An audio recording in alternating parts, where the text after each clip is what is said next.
बैठे हैं, मेरी उनसे विनती है कि शहर में ऐसी चीजों पर चर्चा होनी चाहिए, गोष्ठियां करिए, लेकिन सिर्फ ताली बजाने के लिए नहीं, किसी नेता की शान में नहीं कि भाई ये टिकट मिल जाएगा, ये इस पार्टी के उस पार्टी के।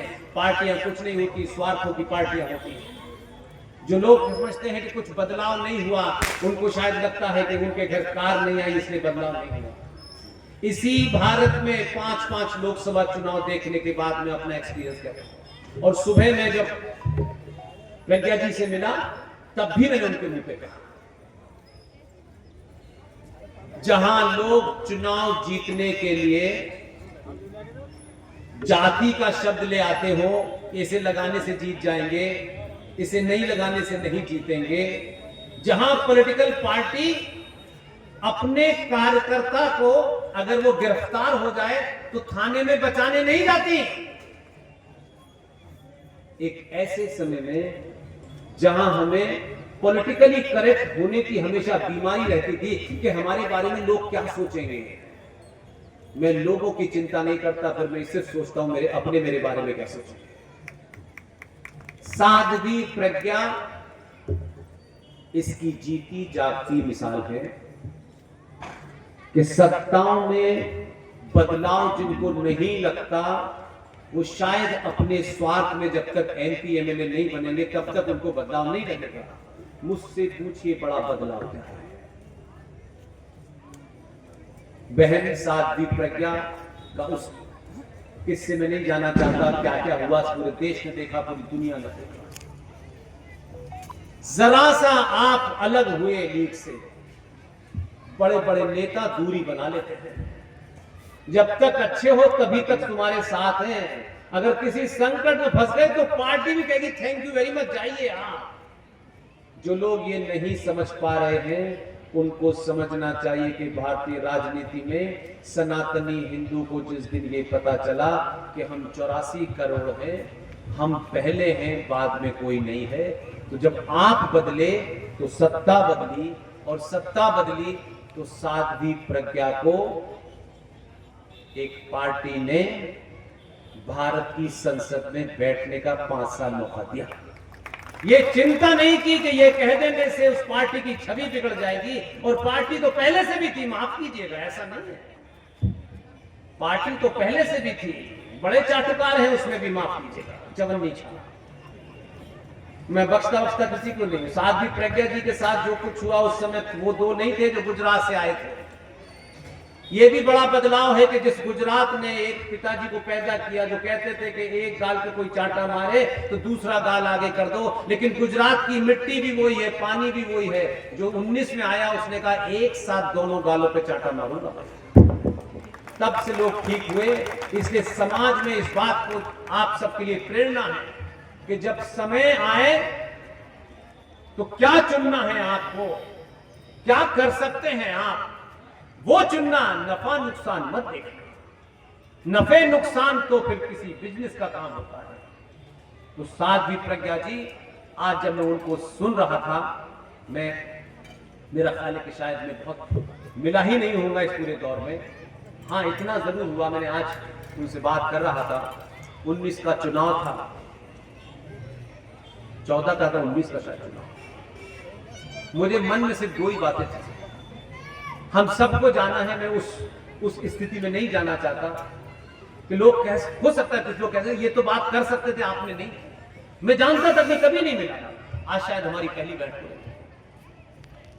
तब भी मैं पूरे देश में मैंने कहा कि कोई कैसे भी हालात हो, जितनी भी मेरी शक्ति है, मैं किसी पार्टी का देखने वाला नहीं। मैं भोपाल के आपके चुनाव में गया, मैंने कहा कोई जीते या हारे ये दिग्विजय नहीं जीता। जितनी मुझ पे क्षमता थी, जितने मेरे शब्द थे, मैंने बोले और मैं आ गया। फिर उसके बाद मैंने मिलने की कोशिश नहीं की। मुझे आत्मसंतोष है कि आप जीती, और आप जीती तो इसका मतलब है देश के आम सनातनी हिंदू का भाव बदल रहा है। उसने अपने पिताजी बदल दिए हैं, उसने अपने सरोकारों को बदल दिया है। वो युद्ध नहीं कर रहा, जो जंग करेगा उसको जंग के रूप में जवाब दे रहे हैं।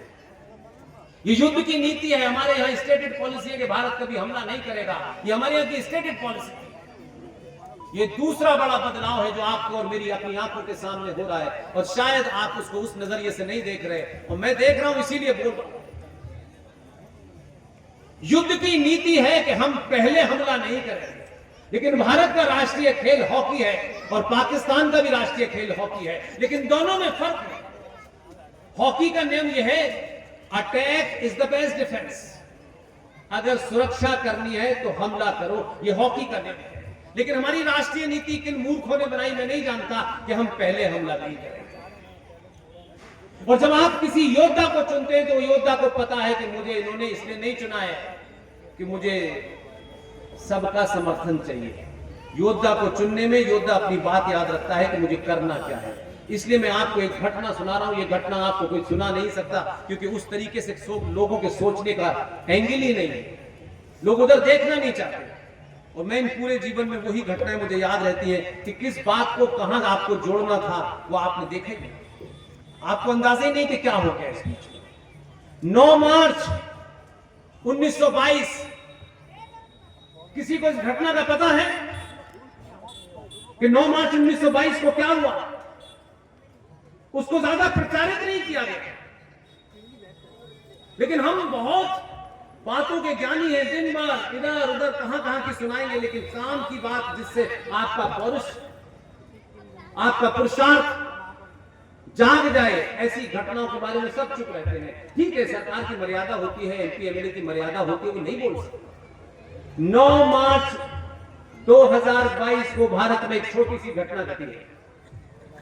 आप सब ने उसे सुना और आप भूल गए, मेरे यहां अटक गई। अब उसे समझाना चाहता हूं कि आप अपनी समझ में आ जाए। 9 मार्च 2022 को हरियाणा के शहर अंबाला में एक घटना घटी। किसी को याद है? हाथ उठाइए।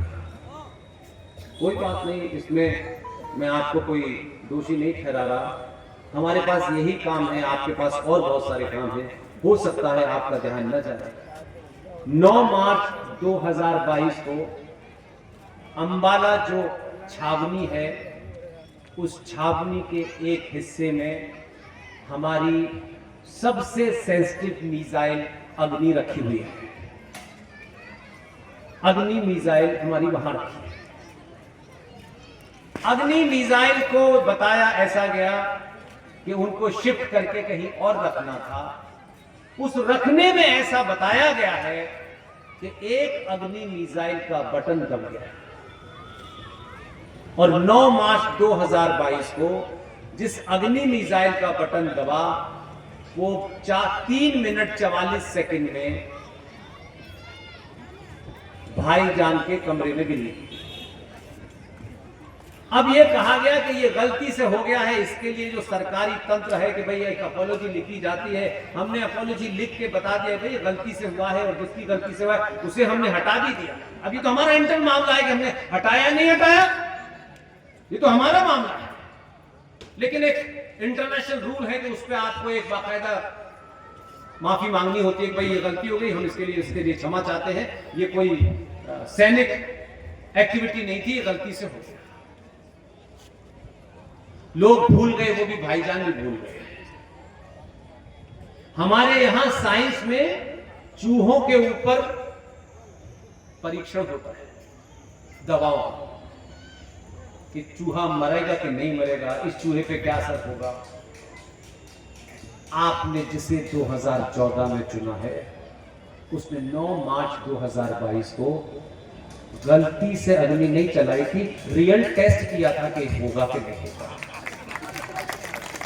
और जब समय आया तो भारत की जो स्टेटेड पॉलिसी है कि हम पहले हमला नहीं, भाईजान कह रहे थे कि इन लोगों की तो पॉलिसी यही है।